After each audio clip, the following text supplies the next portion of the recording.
I'm Amelia, 27 years old, and if you saw my family from the outside, you'd think we were living in some kind of Hallmark movie. But trust me, beneath the surface, it's more like a psychological thriller. Asterisk. Growing up, I was always the quiet one. My older sister, Eleanor, was everything I wasn't. Confident, charismatic, and effortlessly charming. She had this way of lighting up a room just by walking into it, while I preferred to stay in the shadows, sketching designs or scrolling through Pinterest for inspiration. Our mom, Sophie, never missed an opportunity to remind me of this. Asterisk, why can't you be more like your sister? Asterisk became her favorite refrain. But here's the thing about Eleanor. She's not as perfect as everyone thinks. Sure, she has the looks, the career in real estate that makes her seem like a total boss babe, and the ability to charm anyone within 5 seconds of meeting them. What people don't see is how calculated she can be. How she always gets what she wants no matter who she tramples on to get there.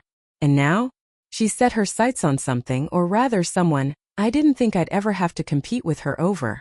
It all started at one of those dreaded family gatherings. You know the type. Everyone's pretending to get along, but underneath it's a battlefield. This particular Sunday brunch happened to coincide with Eleanor's promotion celebration. The table was loaded with bagels, smoked salmon, and mimosas, but the tension was thicker than the cream cheese. That's when he walked in. Liam was Eleanor's coworker, a software engineer who'd recently transferred to her office. He was tall, with dark hair that looked like he'd just rolled out of bed in a good way, and these piercing green eyes that made it hard to look away. When Eleanor introduced him, she draped her arm around his shoulders like they were best friends, but the glint in her eye told me otherwise. At first, I tried to convince myself I was imagining things. Maybe I was just tired from pulling an all-nighter finishing a client project. But then I noticed the way she leaned into him when she laughed, the way her hand lingered on his arm just a second too long. It wasn't obvious enough for anyone else to pick up on, but I've known Eleanor my whole life. I could practically smell the manipulation wafting off her. What really threw me off, though, was how Liam acted toward me. After Eleanor excused herself to take a call, he turned to me and said, "So, you're the artist in the family?" His tone was warm, genuine, like he actually cared about what I did instead of dismissing it like most people do. We ended up talking for nearly 20 minutes about design trends, coding aesthetics, and even our shared love of hiking. For the first time in ages, I felt seen. Understood. When Eleanor returned, she shot me this look. A mix of confusion and something sharper, colder. Like she couldn't believe I dared to hold Liam's attention for so long. That's when I realized it. Whatever game she was playing, I was already losing. Later that evening, as I helped clear the dishes, I caught a glimpse of Eleanor whispering to Liam near the patio door. Her body language screamed possessiveness, but there was also something else. A flicker of desperation. It was subtle, almost imperceptible, but it sent a chill down my spine. That night, lying in bed, I replayed the day's events over and over in my head. I wanted to dismiss it as paranoia, but deep down I knew better. Eleanor didn't just want Liam. She needed him. And if history was any indication, she wouldn't stop until she had him completely. And me? Well, let's just say I hadn't expected to find myself caught in the middle of this twisted game. But now that I was, one thing was certain. I couldn't let her win without a fight. Because beneath the polished smiles and picture-perfect Instagram posts, we weren't sisters anymore. We were rivals. And neither of us was backing down. I finally decided I wouldn't let her control me again. Asterisk. You know how they say hindsight is 20/20? Well, looking back, I should have seen the signs earlier. But at the time, I was too caught up in the whirlwind of emotions to notice Eleanor tightening her grip. Asterisk. After that fateful brunch, Liam and I started texting more often. It wasn't anything major. Just casual conversations about work, hobbies, or random things that made us laugh. But those little exchanges felt like a lifeline, pulling me out of the suffocating shadow my family had cast over me for years. For once, I didn't feel invisible. Then came the hiking trip. Liam suggested it during one of our chats, saying he'd heard about a scenic trail near Santa Monica. "It'll be fun," he said. "Just two friends enjoying nature." I hesitated at first. Who wouldn't? Hiking with someone you're clearly attracted to isn't exactly low stakes, but eventually I agreed. The day was perfect. The sun filtered through the trees, casting golden patterns on the ground, and the ocean breeze carried the faint scent of salt water. We talked for hours, sharing stories about our childhoods, dreams we'd abandoned, and fears we rarely admitted to anyone else. At one point, Liam paused mid-sentence and looked at me, his expression soft but intense. "You're nothing like your sister," he said quietly. My heart skipped a beat. Was that a compliment? A warning? I couldn't tell. But as it turned out, Eleanor didn't need words to make her presence known. A few days later, during dinner at home, she casually mentioned Liam's name while discussing an upcoming networking event. "Oh, Liam's coming," she said breezily, glancing at me from the corner of her eye. "He's been such a huge help with some of the new listings. I thought it'd be nice to introduce him to a few key clients." I froze. "Wait, what?" I tried to sound nonchalant, but my voice betrayed me. "When did this happen?" Eleanor shrugged, feigning innocence. "Just yesterday." "Why? Did you want to come too?" Sophie chimed in before I could respond. "Honestly, dear, these kinds of events aren't really your scene, are they? You'd probably feel out of place." Her tone was sweet, but the implication stung. As usual, she was subtly reinforcing the idea that I didn't belong in Eleanor's world. That night, unable to sleep, I found myself scrolling through my phone aimlessly. And then, almost by accident, I stumbled upon something that made my blood run cold. Eleanor had left her phone unlocked on the kitchen counter, and curiosity got the better of me. What I saw in her messages to Liam shattered whatever lingering hope I had that I might still be imagining things. "Hey, handsome," one message read. "Looking forward to seeing you at the event tomorrow. Don't forget. I owe you a drink for all your hard work." Another followed shortly after. "P.S. Try not to bore yourself too much with Amelia's endless design talk. She means well, but let's face it, she's not exactly thrilling company." My hands trembled as I stared at the screen. The audacity of it, the sheer calculated cruelty, took my breath away. How could she do this? How could she twist everything so effortlessly, making me look like the problem while painting herself as the charming, supportive friend? For a moment I considered confronting her right then and there. But what would that accomplish? She'd just deny it, turn the tables, and somehow make me look like the jealous, unstable one. So instead I slipped her phone back where I'd found it and retreated to my room, clutching my chest like I'd been punched. I wanted to scream, to cry, to break something. But most of all, I wanted answers. Asterisk. Amelia's discovery of Eleanor's manipulative texts leaves her reeling, setting the stage for further conflict and forcing her to question whether she can trust anyone, including Liam. The mask slips. If I thought things couldn't get worse, I was dead wrong. Eleanor didn't stop at passive-aggressive texts. No, she had to escalate. Because that's what she does best, turning the screws until you're gasping for air. Asterisk, asterisk.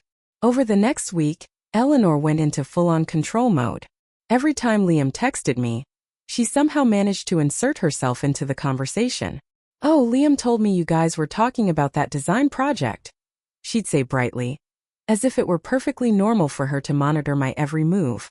When I suggested meeting up with Liam again, this time for coffee, she coincidentally scheduled a team lunch at the same cafe. At first, Liam seemed oblivious to the tension brewing between us. He joked about how competitive Eleanor and I were, calling it adorable sibling rivalry. But even he couldn't ignore the growing awkwardness. One afternoon, after another failed attempt to hang out without Eleanor hovering nearby, he pulled me aside. "Is everything okay?" he asked, concern etched on his face. "You seem distant lately." I opened my mouth to explain, but the words caught in my throat.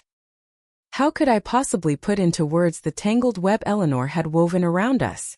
Instead, I forced a smile and muttered something vague about stress at work. Liam nodded, though I could tell he wasn't convinced. Finally, I snapped. After yet another incident where Eleanor accidentally interrupted a private moment between Liam and me, I confronted her. "What the hell is your problem?" I demanded, my voice shaking with anger. "Why are you always inserting yourself into my life?" She blinked, feigning surprise. "What are you talking about, Amelia? I'm just trying to be supportive." Supportive? I laughed bitterly. By sabotaging every interaction I have with Liam? By making me look like some pathetic loser who can't hold her own? Her expression hardened. the mask slipping just enough to reveal the calculating woman beneath. "Oh please," she sneered. "Don't act like you're some innocent victim here. You've always lived in my shadow, clinging to scraps of attention from Mom and everyone else. Now that someone actually pays attention to you, you think you deserve it? Face it, Amelia, you'll never measure up." Her words hit like a punch to the gut. I stood there, frozen as she walked away, leaving me alone with the echoes of her cruelty. Later that night, curled up on my bed, I scrolled through old photos of Eleanor and me as kids. Back then, we used to giggle together under the covers, dreaming about the future. When did it all go so wrong? When did she become this person? And when did I start believing her lies? I felt like the ground had crumbled beneath me, leaving me dangling over an abyss. I didn't know who I was anymore, or if I ever really mattered to anyone. Asterisk. By the time Eleanor announced she was throwing Liam a surprise birthday party, I knew I was walking straight into a minefield. But what choice did I have? Saying no would only fuel her narrative that I was petty and immature. Asterisk. The party was held at a rooftop lounge overlooking the Pacific Ocean. Twinkling fairy lights draped across the ceiling, and a live band played soft jazz in the background. Everyone was there. Liam's coworkers, mutual friends, even Sophie, who spent the entire evening gushing about how wonderful Eleanor was. Meanwhile, I hovered near the edges of the crowd, nursing a glass of wine and trying to avoid eye contact with anyone. And then it happened. Eleanor grabbed Liam's hand and pulled him onto the dance floor, wrapping her arms around his neck like they were lovers reunited after years apart. The room erupted into cheers, but all I could hear was the deafening roar of my own heartbeat. I excused myself and stepped outside onto the balcony, desperate for fresh air. That's when Marcus found me. He was one of Liam's closest friends, a laid-back guy with a knack for reading people. Leaning against the railing beside me, he sighed. "Rough night." "You could say that," I muttered, avoiding his gaze. Marcus hesitated, then said, "Look, I don't want to overstep, but you should know something about Eleanor." My stomach dropped. "What?" "She pulls this crap all the time," he explained. "Last year, she did the same thing with Jake, another friend of ours. Played matchmaker, acted like she cared, and then swooped in when things got messy. Broke his trust, and his heart in the process." I stared at him, stunned. "Why are you telling me this now?" "Because I see the way she's treating you," he replied gently. "And because Liam deserves better than being caught in the middle of your family drama." His words hit like a lightning bolt. All this time I'd assumed Eleanor was simply jealous or insecure. But what if it ran deeper than that? What if manipulation was just part of who she was? As I stood there staring out at the dark waves crashing against the shore, I realized I had a choice to make. I could keep letting Eleanor dictate my life, or I could take a stand, even if it meant risking everything. Asterisk, I finally understood. Silence wouldn't save me. It was time to fight back. Asterisk. The morning after the party, I woke up with a resolve I hadn't felt in years. Enough was enough. I needed answers and closure. Asterisk. I texted Liam, asking to meet up for coffee. To my relief, he agreed. We met at a quiet cafe downtown, the kind of place where no one would recognize us. For a while we sat in awkward silence, sipping our drinks and avoiding each other's eyes.